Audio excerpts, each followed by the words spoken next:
Grow London is all about the most talented companies coming here. Yeah, absolutely. We bring about 120 tech companies a year into London. We are seeing record levels of investment coming into London compared with other global cities. Yeah, London is still the number one. More businesses have expanded into international markets from London than any other global city. What do you think are the big challenges for London? What's bothering you? I think inclusion bothers me. I work a lot in the tech sector, and if we're going to see more and more investment coming in, we're going to see more growth in certain areas. If we look back in 3-5 years and we haven't addressed some of those inequalities of some of the boroughs in London where people aren't getting access to these new jobs, then I think we'll have failed.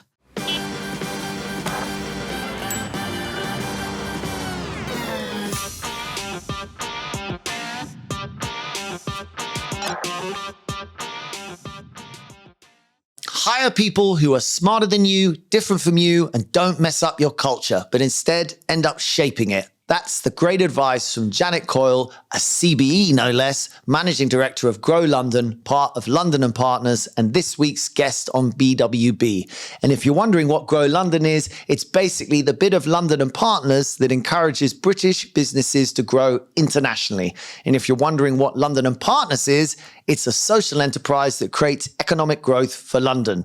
Given that Janet has spent a career as a diplomat and working in Silicon Valley firms immersed in their culture, she knows a thing or two about growth and how to create it. Janet talks passionately about how she is resolutely glass half full about London. She believes that as a brand, the city is a huge culture and talent magnet. But even so, Janet would love to see the non-profit social enterprise model pioneered by Grow London expand to the whole of the UK. Given that, she also points out that ensuring inclusion is the biggest challenge facing Grow London today. Check it out. I'm Andy Urian. Today we are joined by Janet Coyle CBE. Janet is Managing Director of Grow London at London and Partners, who leads the business activity promoting London as a hub of diversity and as being a great place to innovate, invest and scale your business. Janet was listed as in the Hall of Fame Computer Weekly as one of the most influential women in tech and named as one of the UK's 50 leading lights in kindness in leadership. In June 2022, Janet was awarded a CBE in the Queen's Platinum Jubilee Honours for services to the economy. Janet, welcome to the podcast.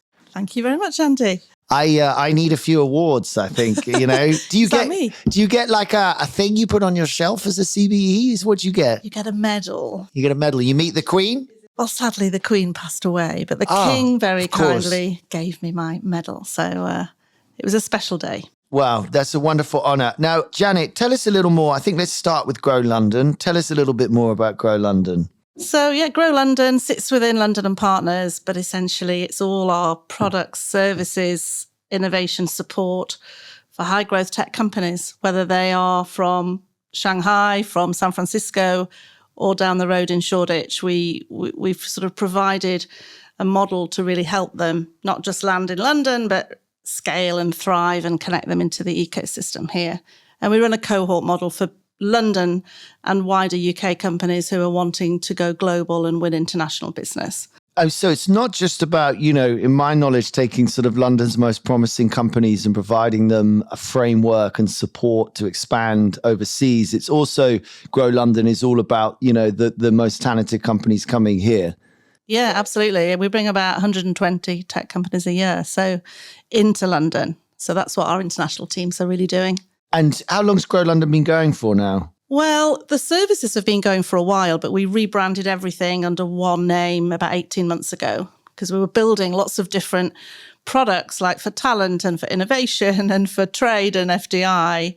And it was really confusing to the businesses. So we decided to rebrand everything under one umbrella. Oh, nice. Yeah. I mean, it's always that difficulty, isn't it? The way you see your business from the outside and the inside, you know. I mean, as professionals, we have this problem. Like, you know, I doubt anyone knows the difference between corporate or commercial law, but they're like different things, you know, and sort of trying to come up with layman's explanations.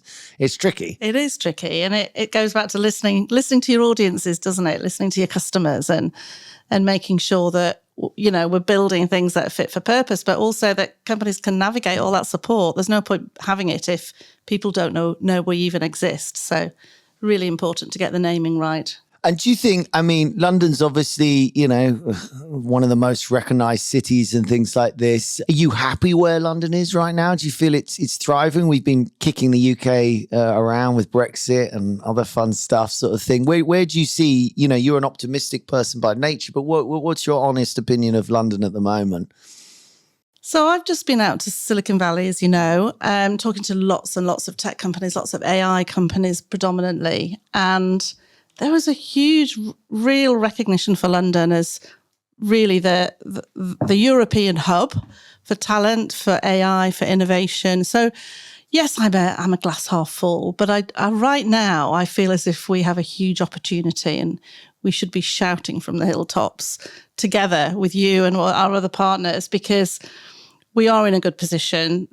We are very much a magnet for talent. We are seeing record levels of investment coming into London compared with other global cities. Yeah, London is still the number one, despite all the geopolitics going on. An investment, sorry to interrupt, that means overseas businesses coming and spending money here, employing people, building businesses. It does, yeah. Companies deciding to expand into Europe, choosing London, and then expanding from here. And there was lots of data that we published even last week that showed that London has actually, in terms of AI, which is the topic of the moment, but more businesses have expanded into international markets from London than any other global city. Wow. Can't wait to get out. Yeah. Expand, not leave. No. But as in, I always think British people are always looking overseas, you know, whether it's the weather or something. I don't know. I think we've just got this, inherent ambition to actually expand into other markets, haven't we? And then on the reverse, AI companies coming in with a second after Dubai, interestingly. So they seem to be attracting lots of AI businesses at the moment, but London's number 2, so I'm quite happy. I just think we need to work really hard on maintaining this position, and also working with the rest of the UK, making sure that, you know, we are collaborating, we're in service of the rest of the UK, we're bringing scale-ups now in our cohorts from Birmingham, from Scotland, from Essex, just down the road. So that's another big ambition of ours. But no, I think London as a brand is still really strong. Why do you think? Well, the number one is talent. That's what everybody tells me. We're coming to London because of the talent, so we need to maintain that talent pipeline. It's a great business environment. You know, as you know, Andy, it's a great place to do business. It's a great place to live. We've got good regulatory frameworks here. It's the time zone really suits business. You can actually do business with the whole world here in London. And you can actually get around and do about 5 meetings in one day. You know, when I was in LA, you could probably fit in about 3 meetings because of the distance between it from A to B. But here you can see the regulators, the policymakers, you can see the creatives, the talent.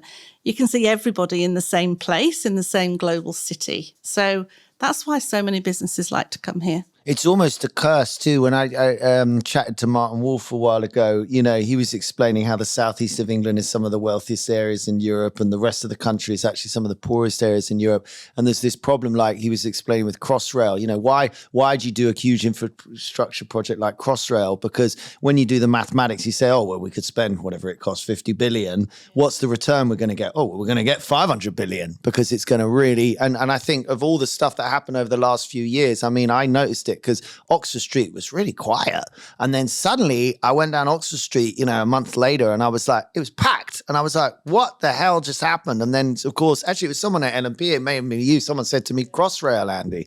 And I was like, of course, you're sitting in Slough or Reading thinking, oh, should we go to the shops? And you're thinking, well, I can hop on the train and I'll be in one of the best shopping streets in the world, just like that. But this problem of doubling down, it's like everything's in London, and it creates this sort of tension with the rest of the country. But from my perspective, you know, I am a Londoner, I guess, but I'm kind of like, we should just be really happy we have this crown jewel of trade. And I see it maybe like you do. I see it as a bridge to the rest of the country, to Europe, and a bridge from London to the world. I see it, you know, you could see that in flights in terms of airport. You can do whatever visualization you want. But here is this place that is bridging these places. And I would add, It's, it's that wonderful thing that it doesn't matter if you're in a full hijab or you're in a bikini. No one cares. Yeah, don't wear a bikini tomorrow, Andy. Yeah, But it's so diverse here and inclusive, and you can just feel it. And everywhere, we speak 300 languages in London. I don't. I'm sure you don't, but. But that is an attraction, and 10 million people, they adopt technology really quickly as well here. I think that's a really big selling point for London and for the UK actually, is that whole sort of client base.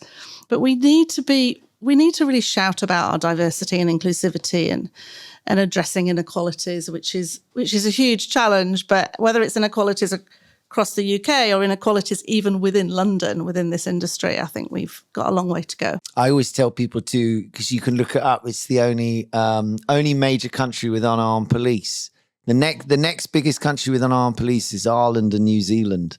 Well, I've never looked at it like that. There's no one, that's it. It's us. And then you go, it's like Samoa, Western Samoa. It's really? It's an amazing list. It's incredibly. I'm going to add that to my messaging list now. Well, when you talk about the inclusion and stuff, it makes a big difference that people don't carry guns around. I don't know if you can recreate a London quickly. I mean, Dubai is doing an amazing job over the last, however many decades building and it's not London, it's Dubai, of course. I'm not saying it's the same thing, but creating something that has these qualities that London has it's serendipity, it's chance, it's history, it's these sort of things melting together, Yeah, it's like lots of villages, isn't it? All in one global city as well. It's a very special place, and it is a great place to live, isn't it? I'm sure you enjoy living here, and it's people are attracted because their teams want to come and live here as well. What do you think are the big challenges for London? What's bothering you? I think inclusion bothers me, if I'm being honest, as in that sort of, I work a lot in the tech sector. And, if we're going to see more and more investment coming in, we're going to see more growth in certain areas. And we're working on like a growth plan at the moment. If we look back in 3-5 years and we haven't addressed some of those inequalities of some of the boroughs in London where people aren't getting access to these new jobs, then I think we'll have failed. So we've got an opportunity now where London is at its, really, there's real momentum around businesses coming in, fabulous tech companies being created all the time. You've got Wave AI that's just, raised $1 billion and expanded into the US, all these fabulous companies. But are these companies able to actually employ people from right across the different boroughs of London? And are we upskilling people so they're ready for these new jobs, not just the jobs of tomorrow, but the jobs of today? So I think that's a big challenge. Another big challenge in the area that I work is access to growth capital, that you've probably heard of lots in your line of work, Andy, anyway. But if we can unlock some of those pension funds and have them actually being purposed into sort of equity-backed businesses, it'll make a huge difference to not having too many of our scale-ups having to go over to the US to get that growth, Series B, Series C. So that is going to be an ongoing challenge, but not one that we can't address and work on together. I think we've got a phenomenal ecosystem here, which is me going back to my glass half full, isn't it? I do think we can address some of these big problems. No, but good. You'd be terrible in your job if your glass half empty, wouldn't it? Oh, it's never going to work. I hate London. Oh, it's stupid, just to be very ignorant, inclusion means what? What does inclusion mean? Okay, it means two things for me, really. One is making sure that as these businesses start to scale really rapidly and they're all having to hire, suddenly they raise $100 million and they have to hire. And they're all hiring from within their own little groups. Right. So inclusion for me is thinking about building that inclusive talent strategy and how can they go to some of the colleges that are creating these fabulous, graduates in coding or engineering or marketing or sales. How can they maybe bring on apprenticeships? How can they work with schools? How can they make sure that we're building inclusive teams? And when you build diverse teams, you're going to get better products, better results anyway. There's lots of evidence that shows that. So that's one, it's hiring. And then the other form of inclusivity is making sure that we're building these tech products that are fit for purpose for everybody. So there's been lots of examples in the past. Accessibility in some sense. Accessibility. But when you go through the airports and you get these face recognition for your passports, when they were first developed and put out to market, it didn't recognise certain people from certain backgrounds. And that's terrible. I did the R&D claim on the Gatwick ones. So sorry, I didn't notice that. Yeah, so you're responsible, Andy. That should not happen. When seatbelts, you know all this, when seatbelts were first made, they weren't made with women in mind. And, of course. There's lots and lots and lots of examples of that. We can't make that mistake again. Now we're going into this new era of tech, aren't we? With machine learning, with AI, with quantum. So unless we have these diverse teams building these technologies, we'll make the same mistakes. We'll make the same mistakes. Yeah.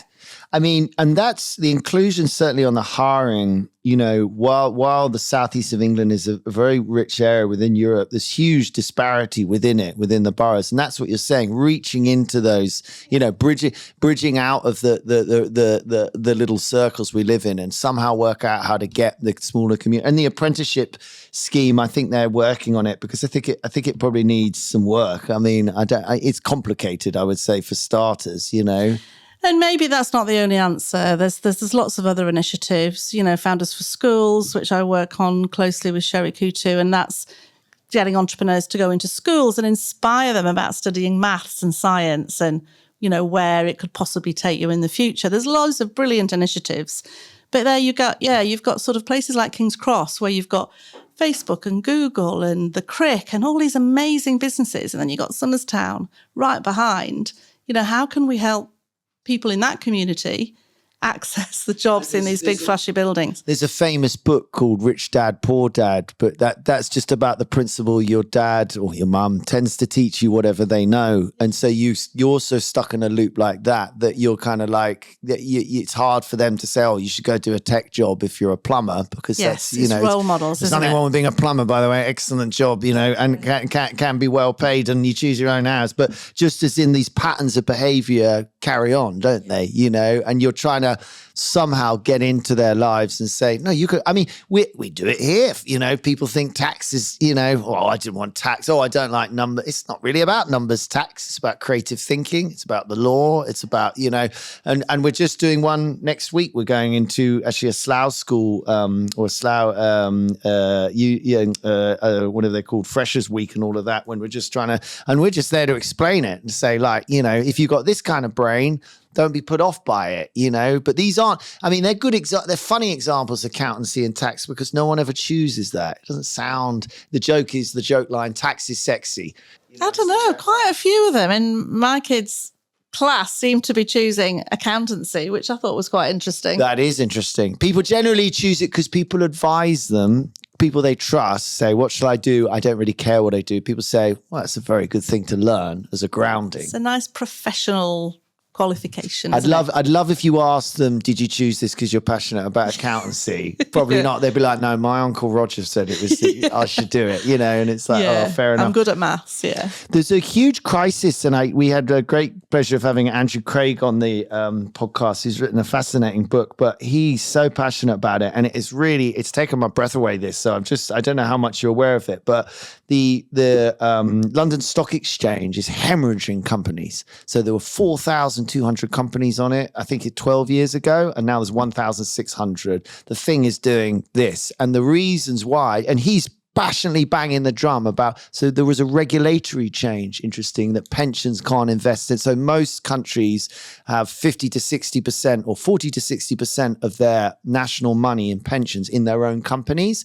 And we changed the regulation to say, UK companies are too risky. There's now like 10% in British companies. And then there's this really interesting other layer of, because of 2008 and our anger at the bankers, there's a kind of rebellious kind of two fingers to it all. And so we put all our money in 16 billion in crypto and stuff. So I know you would always be here. And look, the London Stock Exchange is still a marvelous place, but I am so into what he's saying because he is trying to bang this drum that the future wealth of this country has a huge part of that are these major public companies that do incredible investment. He makes the great point, 16 billion might not be much to Glaxo, but if 16 billion had gone into the smaller mid-market, that would have created jobs, that would have built infrastructure, that's a lot of money. And there's his point is it should be front page news to say there is a crisis, and it's a vicious circle. It's like, so our British companies, because they are 50% undervalued compared to our now, it's not just America, it's Australia, Denmark,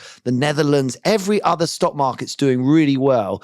We did this stupid regulatory change, so we really need to change that. And secondly, we need to start backing British businesses because all of them end up having to list overseas and things. Now, London, I said to him, why is London the top financial market? And he said, well, insurance, we are absolutely powerhouses in insurance. But, I just want to, if it's not already, I think he would be an interesting person to chat to, but I think what he is saying needs to be spread as far and wide as possible, that, fundamentally we need to start loving the stock exchange again. And he points out all the history. How did we win wars? Where did this come from? We invented the company, I think it is on the front page of all the papers at the moment. Yeah, I think if anything, there's too much negative media about the stock exchange. It's everywhere. And all I would say, and I do recognise quite a lot of that because we work with businesses all the time who are looking at whether it's Amsterdam or NASDAQ or other markets. But last month, there was 4 IPOs. One of them was from the US, an Gen AI company, Gen IP it was called. We are seeing a difference now. And I think, they've got new leadership at the stock exchange. Yeah. She is looking at not just regulation, but putting new products in place so we can actually unlock some of that capital even before businesses go public. So there's one called Flow, one called Pisces. And yeah, I feel quite positive. Sorry, Andy, but there is a lot happening where you've got the stock exchange working with government, working across with the pension funds, making sure we do get this right.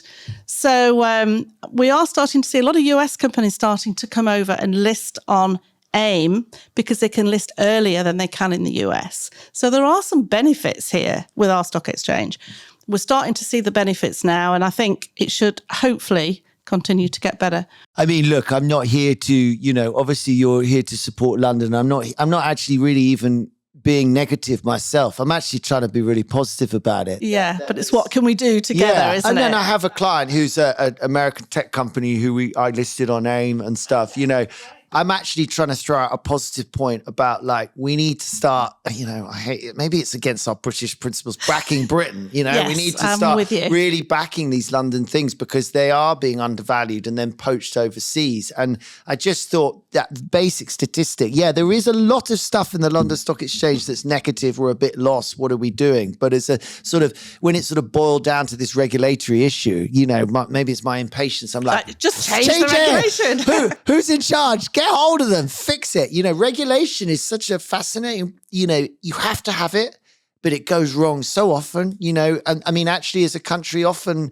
we compare ourselves to France because we find them even more regulated. You know what I mean? And we do a lot of really good stuff in regulation, right? So we've got the sandbox for fintech where companies can actually come and test out their products within a safe environment before it actually goes live. And I don't know many other global cities doing that, to be honest. And they're doing a digital sandbox now. It's the sort of envy of the world. That was a great moment. Brilliant. So there are some really innovative things. And I genuinely think that's what the current London Stock Exchange are doing is they've partnered with Microsoft, haven't they? And they're looking at how they can use AI tools better.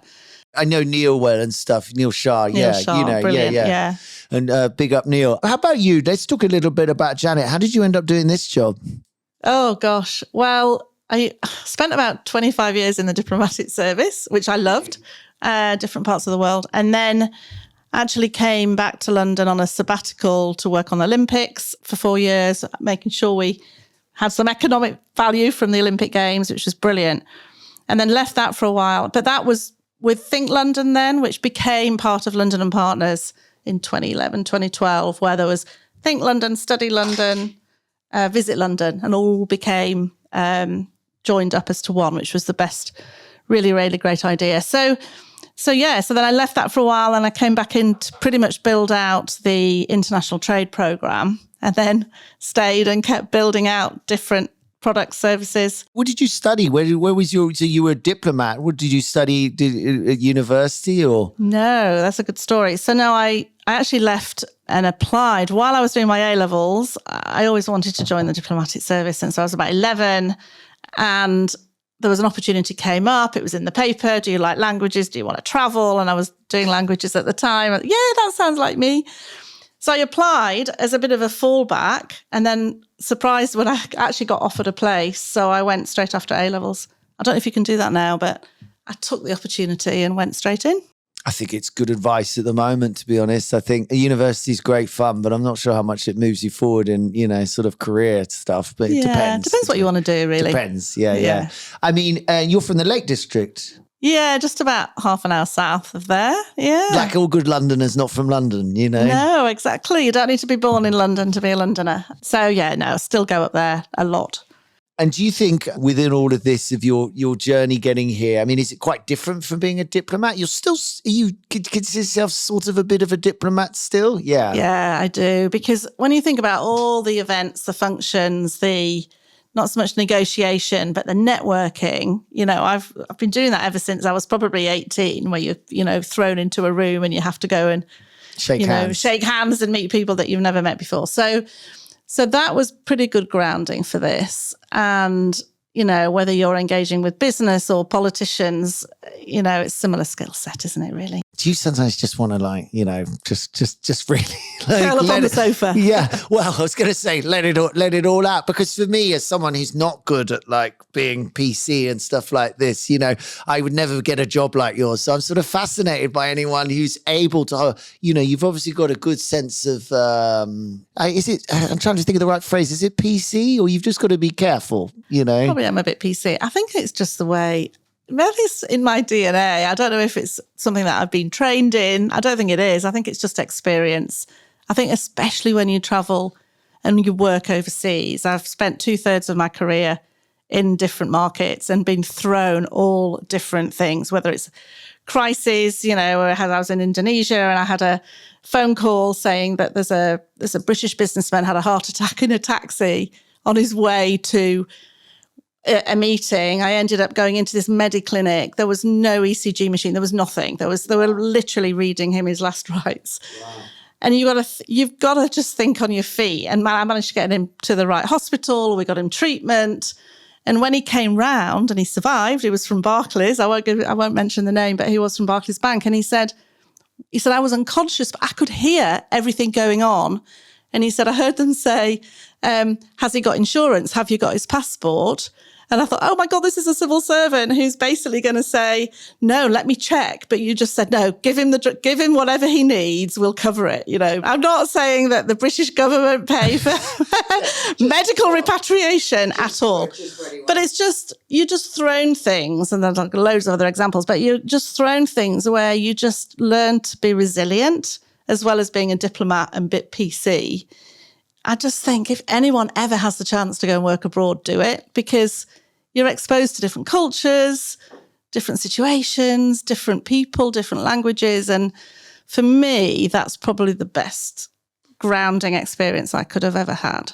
There's a passion in you, and it's a passion, to connect people? What's this passion? What do you really love doing? Yeah, I do. People think I'm a bit crazy because some people hate networking, but I do love connecting people, the right people. When you do come across people and you think, oh, you should meet Andy from Harry Clark, or you should meet whoever, it gives me a real joy to do that. You enjoy seeing other people succeed, I guess. I love it. Whether it's entrepreneurs, whether it's young kids, if we're doing Founders for Schools, whether it's, I do support quite a lot informally, quite a lot of young people who are thinking about careers and which way they should go and what they should do. So, yeah, I get a big kick out of helping people. And then within this whole sort of startup scene and everything, is there any sort of industries or sectors or, diversity? Is there something that's particularly, gets Janet going at all, that lights your eyes up? Diversity does. How can I really help to fuel those more female entrepreneurs, The female entrepreneur battle. You've talked to Sarah Turner about that, haven't you? Yeah. So She's brilliant. But also those underrepresented entrepreneurs, like last week, we had we worked with Google for Startups with their Black founders. We worked with a group from Ukraine, and just seeing their talent and how we can, through just connections and a little bit of support, can help get them to the next stage. And there's a lot to be done. And how we can actually put more role models on platforms, on stages, on making sure that people are seen and heard.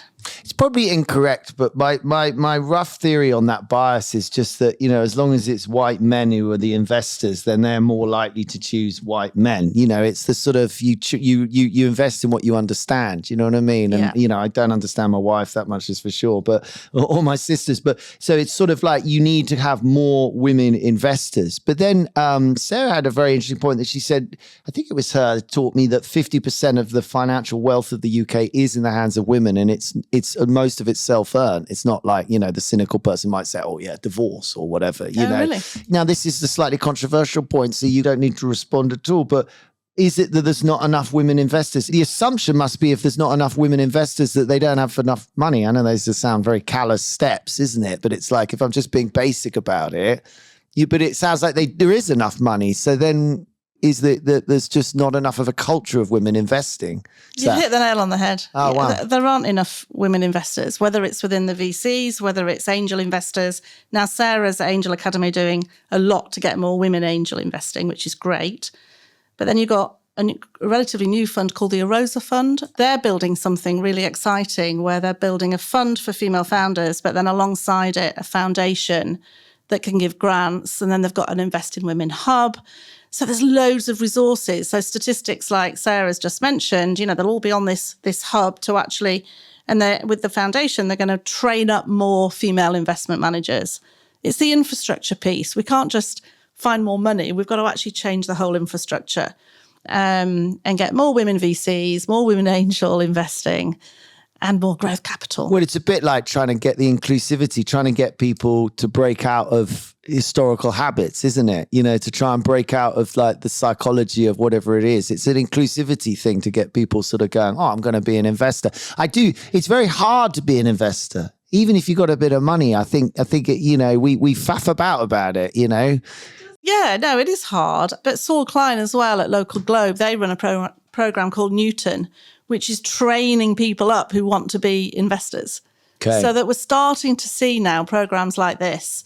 It'll take time. We're not going to do it overnight. I mean, I think we're certainly this, like, as you say, it takes time. You have to sort of take a look back 10 years, which, probably to you and me is like, that's yesterday. But then if you actually flash back to what, I don't know, you could scrape social media. What were the attitudes 10 years ago? It's quite different, actually. There's so many things you'd be like, oh, you can't do that now. Yeah, no, it is very different now. But if you go into a school and you say, name an entrepreneur, I'd be amazed if they named a woman entrepreneur.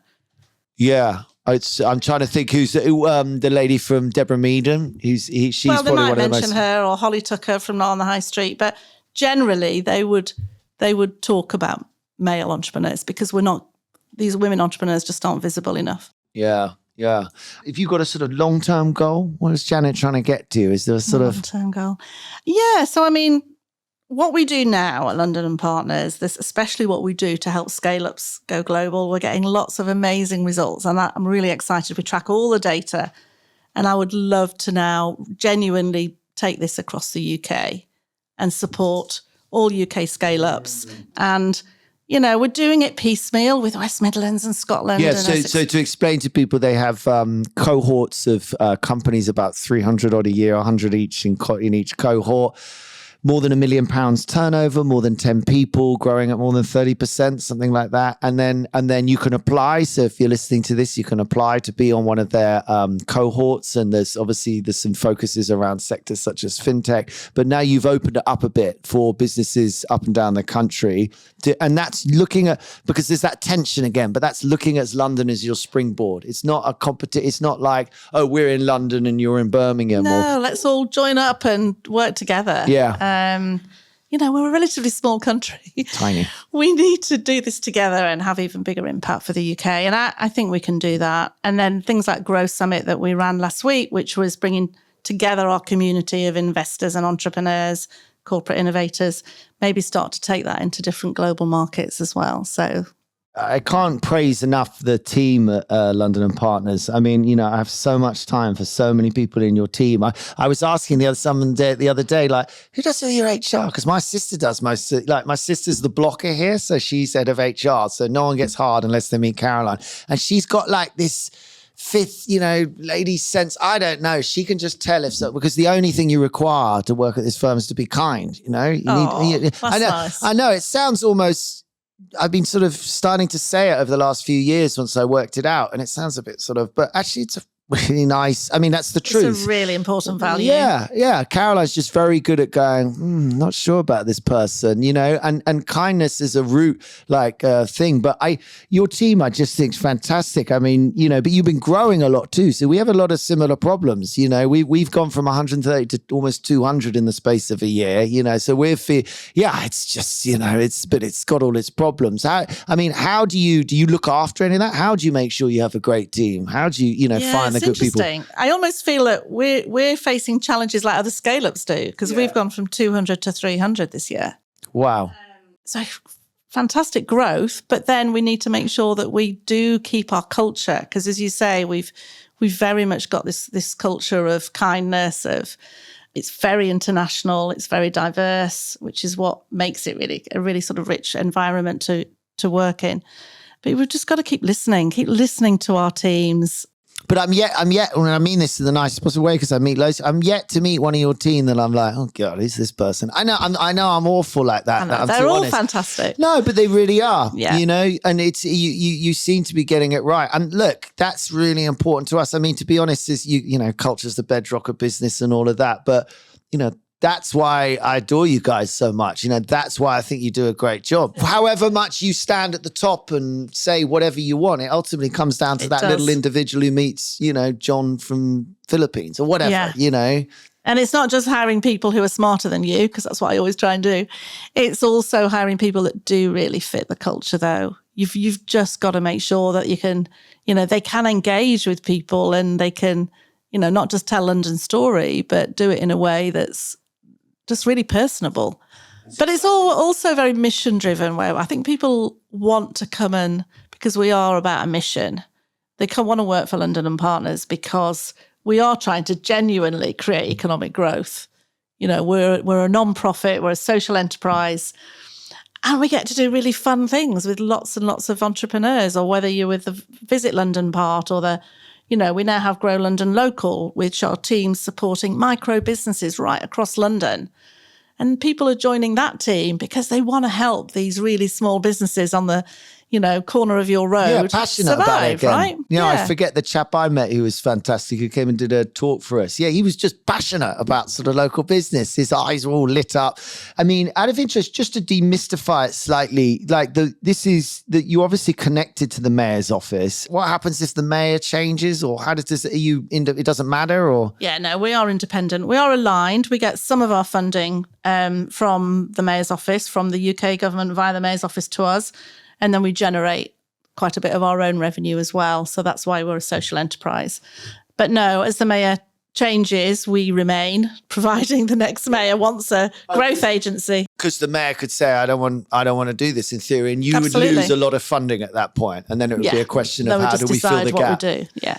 At the moment, a lot of your growth is born out of the fact that there's more support for what you're doing, because the ROI is good, the return on investment. The ROI is good. Yeah, and I think that's why it's really important that we do track all the successes, all the data, and we're now building a community that, you know, wants to see us grow, because they're introducing more and more of other entrepreneurs into the programs. It's important for London, right? It's important to bring inward investment and to bring businesses in that create jobs for Londoners, that create wealth, and it's important to help all the innovative startups, scale-ups, to win that international business, because again, it means they grow, they create more jobs. It all helps our economy. They're made to feel welcome. It's like when you get off at Heathrow, all the big Yes. welcome signs, isn't it? Like welcome, Yes. whatever. I mean, they're just pictures, but I'm sure, they have some impact. But, as a business, I was interesting. I was with a guy who was born in Sweden, but speaks French as well, but is in Chicago. He's a lawyer. Big up, Tom.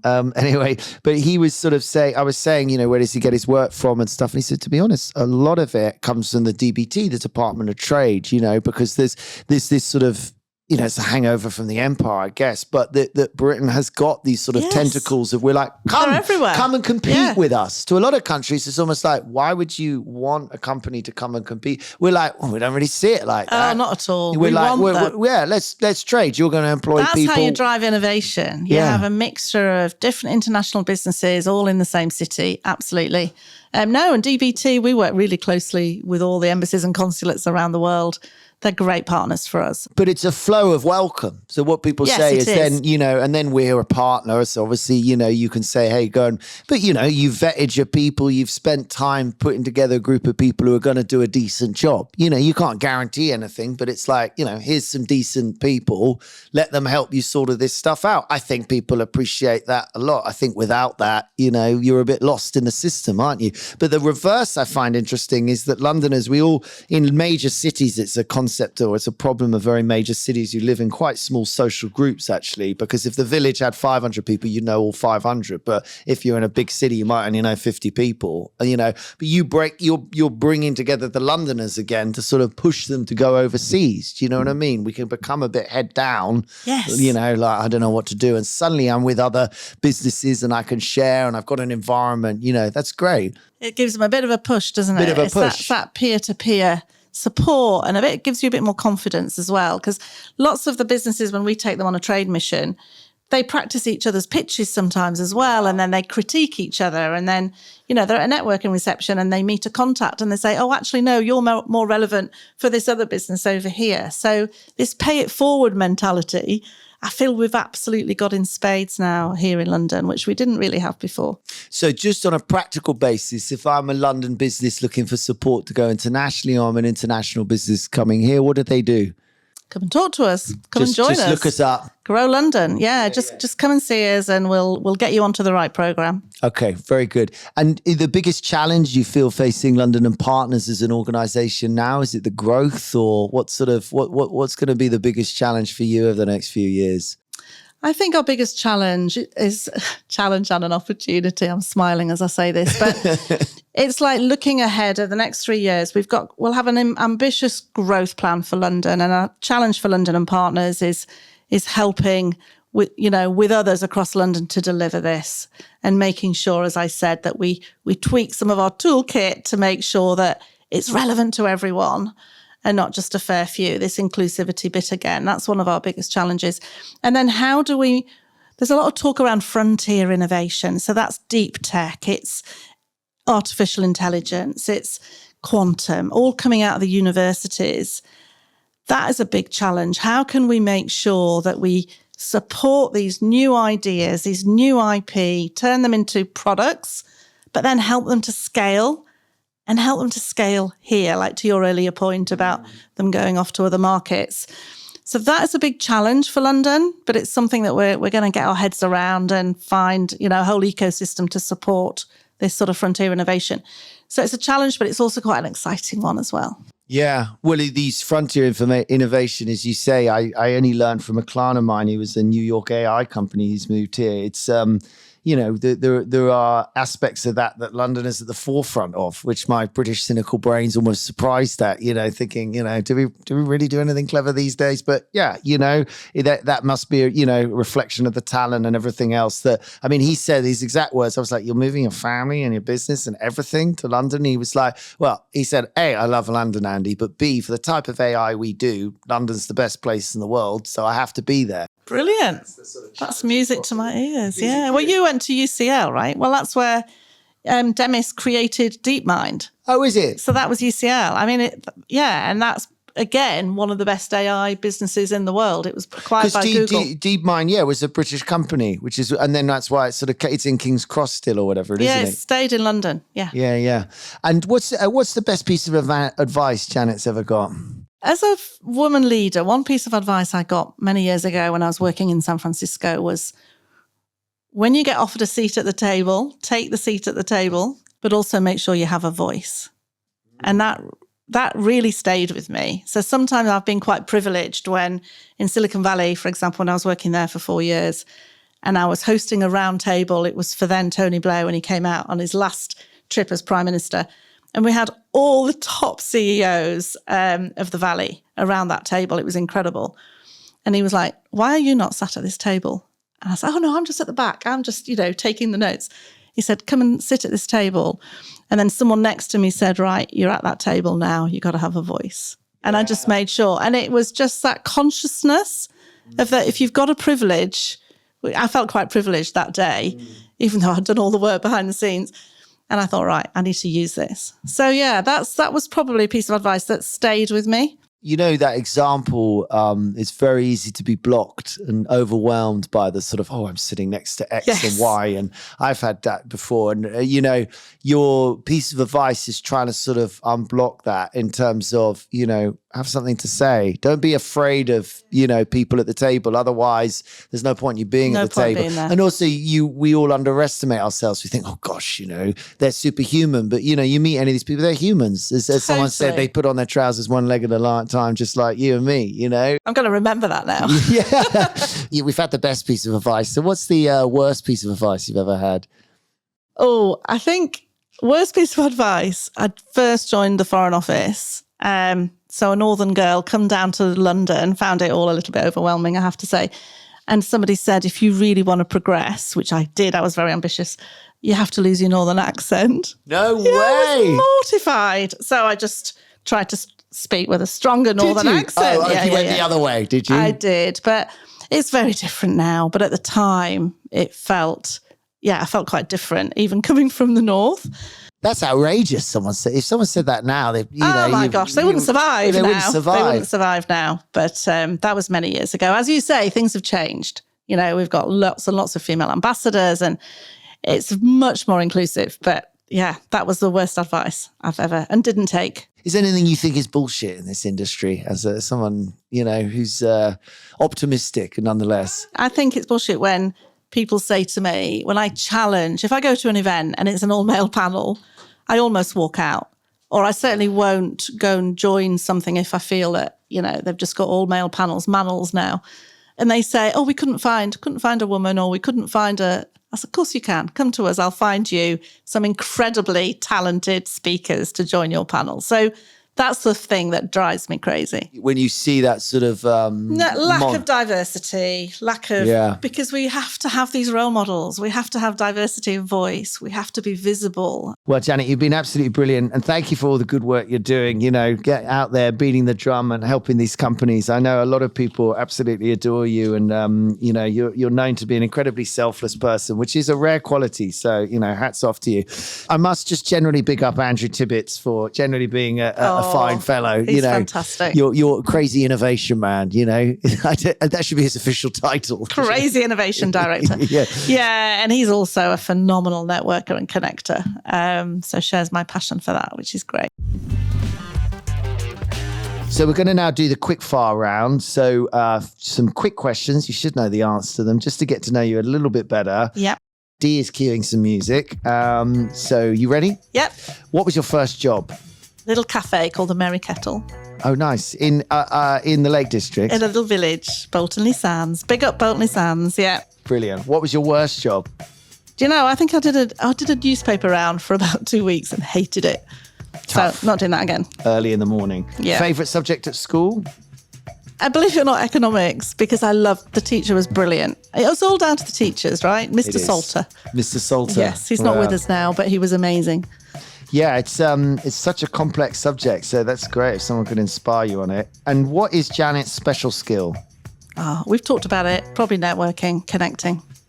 And still, to this day, there's a room of 100 people. It's Tuesday night. You've got to go in there, and do you enjoy that? Sort of to this day, going and meeting all of those people. I find it terrifying. I do. It's crazy, isn't it? Not many people do, but I get a kick about meeting people that I've never met before. Yeah, I do. You love meeting strangers. That's a very interesting. What did you want to be when you grew up? Very, very early, I wanted to be I did a little dancer, ballet, tap. I wanted to be a dancer.